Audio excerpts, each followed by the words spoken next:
taliyaha ciidanka xoogga dalka Soomaaliya General Daahir Aadan Cilmi Indhaqarshe Digi saraakiil iyo askartadii nidaamka diiwaangelinta ee wadda xukuumadda federaalka Soomaaliya way bogaadeen tilaabo la ka diiwaangeliyo ciidanka xoogga dalka Soomaaliya oo sheegay intii muhiim ah in la ogaado tirada silan qalabeeya Indhaqarshe way wasaas oo kale u sheegay intii bahayan ciidamada saraakiil xoogga dalka oo diidan nidaamka la kasaxiyo ciidamada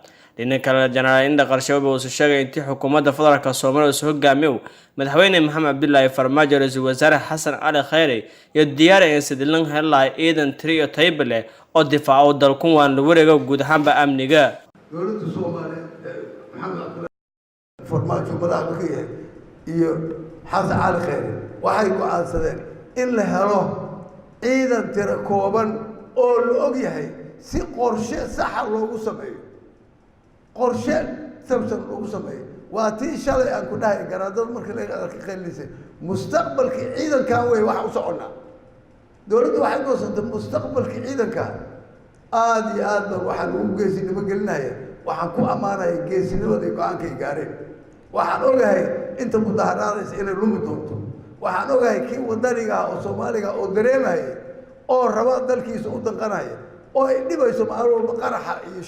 shacabkeena lagu hayo waxaan aaminsanahay inuu ku harayo ciidanka xoogga dalka Soomaaliya marka waa sarkaal nadiif ah oo damiir leh kan aan damiirka lahayn qabiilku dulooday tuuganimadu dulootay nidaamkiisu uusan marnaba hagaagayna inuu baxayaan aaminsanahay uu ka baxay ciidanka si uu dhaqsay badan maxaa yeelay ma ku socon karto ciidanka wuxuu u baahan yahay shaqo loo dhiso ciidanka wuxuu u baahan yahay xareer loo sameeyo ciidanka wuxuu u baahan yahay hub loo sameeyo yaa loo sameynaya haddaba la garan karin waxaayo yaa see loogu jaagoynaya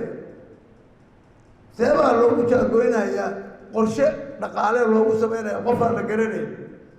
tiradiisa la aqoon nambarkiisa la garan karin meeshii lagu ogyahay aan joogin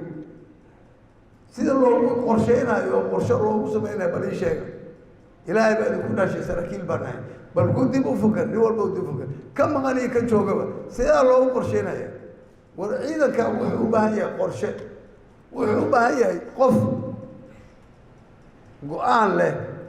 oo fuliyaha go'aankaas si ummadda Soomaaliyeed berri ay uga baxdo dhibta ay ku jirto si ciidanka xoogga dalka Soomaaliyeed ee sharafta iyo qiimada lagu yaqiinay uu soo noqdo Xasan Cali Khayre waxaan ku amaanay geesinimada uu gaaray uu rabo inuu dalkiisa wax uga tago magac inuu uga tago ciidan uu sameeyo waa geesinimo gaar ah